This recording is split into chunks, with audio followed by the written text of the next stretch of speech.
సంఖ్యాకాండము 17వ అధ్యాయము. యెహోవా మోషేకు ఈలాగు సెలవిచ్చెను.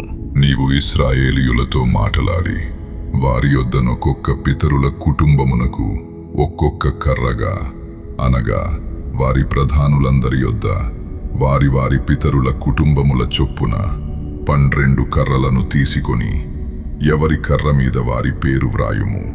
లేవి కర్ర మీద అహరోను పేరు వ్రాయవలెను. ఏలయనగా పితరుల కుటుంబముల ప్రధానునికి ఒక్క కర్రయే ఉండవలెను. నేను మిమ్మును కలిసికొను ప్రత్యక్షపు గుడారములోని శాసనముల ఎదుట వాటిని ఉంచవలెను.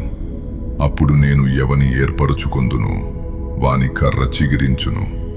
ఇశ్రాయేలీయులు మీకు విరోధముగా సనుగుచుండు సనుగులు నాకు వినబడకుండా మాన్పివేయుదును. కాబట్టి మోషే ఇశ్రాయేలీయులతో చెప్పగా, వారి ప్రధానులందరూ తమ తమ పితరుల కుటుంబములలో ఒక్కొక్క ప్రధానునికి ఒక్కొక్క కర్ర చొప్పున 12 కర్రలను అతనికిచ్చిరి. అహరోను కర్రయు వారి కర్రల మధ్య నుండెను. మోషే వారి కర్రలను సాక్ష్యపు గుడారములో యెహోవా సన్నిధిని ఉంచెను.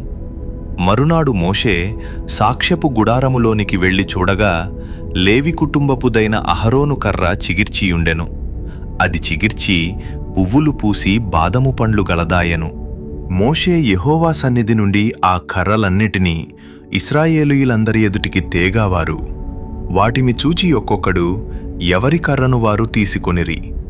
అప్పుడు యెహోవా మోషేతో ఇట్లనెను, తిరుగబడిన వారిని గూర్చి ఆనవాలుగా కాపాడబడునట్లు అహరోను కర్రను మరల శాసనముల ఎదుట ఉంచుము. వారు చావకుండునట్లు నాకు వినబడకుండా వారి సనుగులను కేవలము అణచి మాన్పివేసిన వాడవౌదు.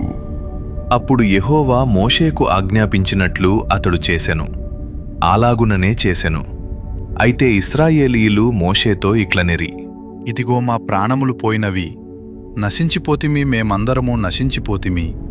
యెహోవా మందిరమునకు సమీపించు ప్రతివాడును చచ్చును, మేము అందరము చావవలసి ఉన్నదా అని పలికిరి.